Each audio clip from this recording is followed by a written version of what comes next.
Posing as a tourist is the only way a foreign journalist can enter Zimbabwe. Our flight to Harare should take us approximately 1 hour and 25 minutes.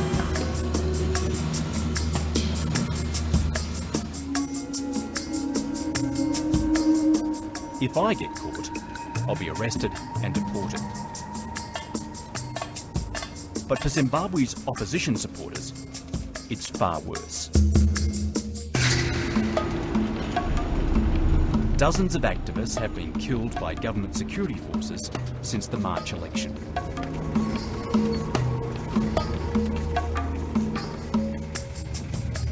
Others, like Australian Jim Holland, get off comparatively lightly.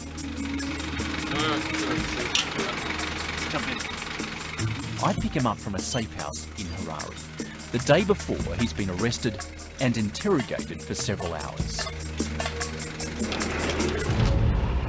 What threats were they actually throwing at you?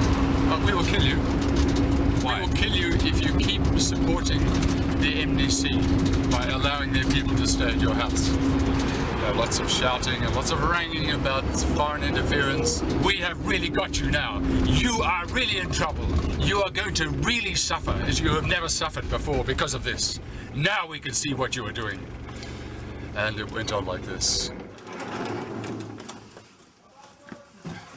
Jim's crime is he's married to the senior opposition politician and Australian resident, Sekai Holland, who's on the run from the police.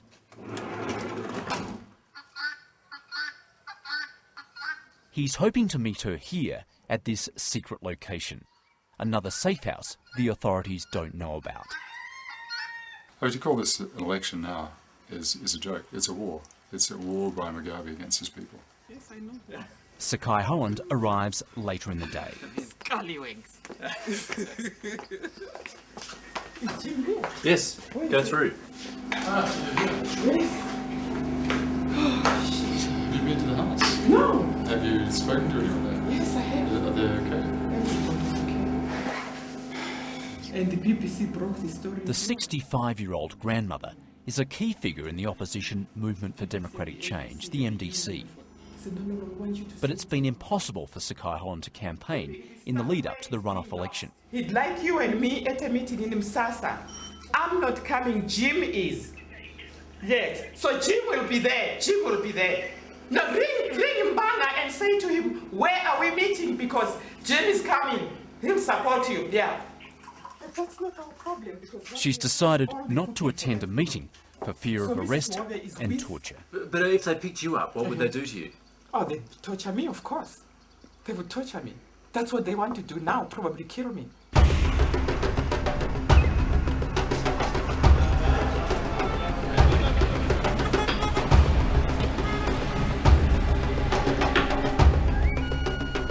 It seems every movement here is monitored. People are constantly looking over their shoulder. No one is quite sure who to trust. And that's exactly what the Mugabe regime wants. It's created a state of paranoia, making it very difficult for the opposition to campaign against the government.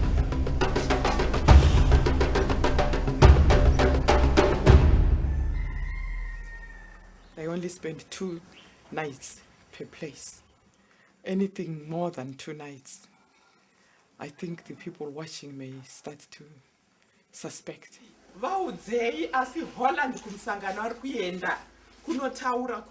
By keeping on the move, Sekai Holland has evaded security forces.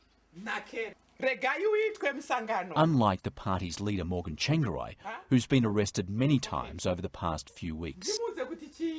They would like to eliminate Tsvangirai. They really would. Even those numbskulls know. In their stupidity, they know that they cannot touch Tsvangirai. But of course, they can make mincemeat out of people like me. What are we? Just women. Old women, you know. So we can be disposed of. So that's really what they would like to do. To get the people that are perceived to be closest to Tsvangirai, who are making the machine work. That's who they want to eliminate. Yes. And unfortunately, I'm seen in that light. Sekai Holland hasn't physically recovered from the brutal beating she received last year, which left her with several broken bones. After pressure from Australia, she was evacuated to South Africa for emergency medical treatment. The man came with a two-headed truncheon and hit 6 times on the leg, 6 times up below the knee, 6 times on the knee, 6 times on the, and 6 times up here. They whipped me and I counted 81 lashes. My body was totally black. I really thought that was the end. Her sense of humour, however, remained intact. He is the one who makes me most happy. And now, a year later, she can laugh about the attack. So, people who are fit don't survive torture. But people who are fat, F-A-T, like I was, survive torture because they are belting all the fat and the stuff is bouncing off. Related. What do you want to do in there? Well, I'm just going to do my... After 10 months recovering in Australia, Sekai Holland decided against the safe and comfortable retirement that beckoned, opting to return home to contest the March elections. I made peace with myself that I would be killed on arrival. If they missed me then, I thought when I got taken in as a candidate, because I knew they didn't want me to win the seat. She was elected a senator in Zimbabwe's parliament. You know, it's like being on another planet. Now, as she works the phone, her husband decides to venture back to their home. So if they can intimidate MPs by getting them out of the country, by locking them up in jail, or even killing them, then that will enable them to achieve their objective, which is to regain control of Parliament. And Sekai is important because she, as a senator, has a number of constituencies within her area, and they want to target those MPs. The Hollands' home is close by. As you turn around the corner, just let's have a look and see if there's anyone in the street and see if it looks all clear or not. If it's okay, we'll just pull up at the house. Otherwise, we'll just go straight down. So anyone loitering was obviously be suspicious. Okay, go straight down now. Go straight down. Straight ahead. Straight ahead. Straight ahead. You saw someone? There was a policeman up the road there, so didn't like the look of that. With a policeman nearby, Jim Holland decides it's not worth the risk. There's a vehicle behind us, so I might just keep going. You just have to suspect the worst at the moment.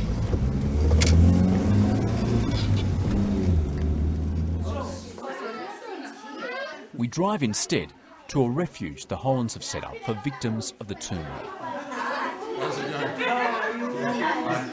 These are the wives and families of political activists who've been forced from their homes and are either missing, on the run, or dead.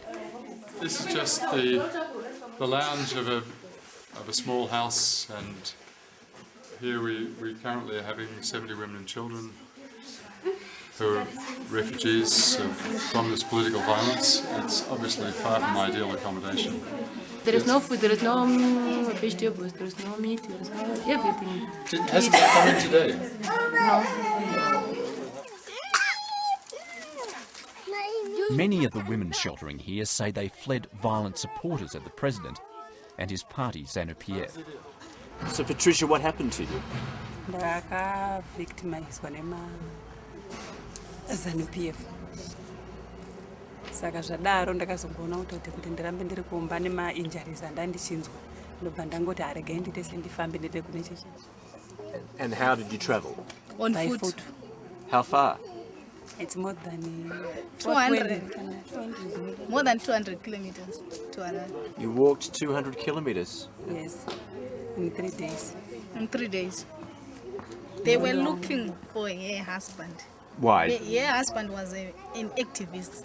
Opposition activist. Yes. Okay.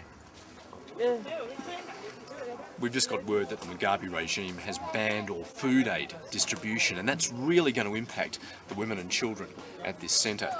Jim Holland now has to work out how he's going to feed these kids. It leaves us in a very desperate situation. And that's precisely why they've done what they've done, is to make sure that people suffer even further. because they're never satisfied with just driving people out of their homes and beating them up. They actually want to eliminate the population. So this is what they're doing in practice. They're just killing their own people.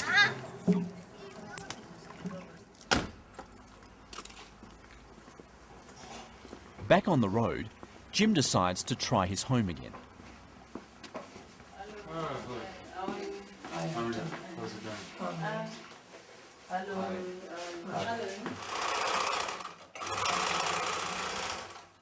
The house has become a drop-in centre for the Hollands' many homeless friends. Why so many big ones? Hello, Sekai. I'm just back home. Everything seems fine here. Is there anything you want me to pick up for you? Jim Holland is coordinating relief supplies. Okay. All right. In a country where essentials are hard to come by, Zimbabweans are relying on the goodwill of people like him. Right, so apparently some supplies arrived here. I don't know what those are. So let me find out about that. But for now, he just wants to get back to his wife. Are you getting tired of life on the run? I'd love to get back to a more normal life. That's for sure. But we are so close now to seeing the end of this evil regime that no matter what the cost, it's worth putting up with it for now. I mean, what we're experiencing as individuals is just nothing compared to what's happening to many people who've supported the opposition in this country. We arrive back at the safe house to find Sekai Holland cooking in the dark. I haven't seen Jim in days. It's really something to celebrate.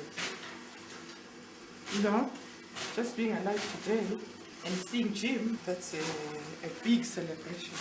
Zimbabwe cracks down on opposition rallies before the presidential runoff. This is BBC World News. Welcome. The next day, it's time for her to move on. This is outrageous behaviour. She's unsure when she'll see her husband again. People in Zimbabwe are really in an extraordinary, desperate situation. Do you feel like a fugitive? It's life on the run, isn't it? Not really. I don't think it's like a fugitive because we are organising and I'm getting to know the country. I'm getting to know the people that are really doing the work. And for reconstruction, this is extremely important. There's no time to feel like a fugitive because each place where you arrive, you get a briefing on what people are doing there. And you update and you link them up to what's happening everywhere else. And seeing the new mood is national, that people really are fighting back as a way of saying, in Shona they say, kusiri kufa ndekupi. What is it that you do which will not get you killed? So people are just fighting back. Yes, people need to know about food, Jim. I'm very lucky that I have Jim, who has always been there, and who is convinced, even more than I am, that what we are doing is right.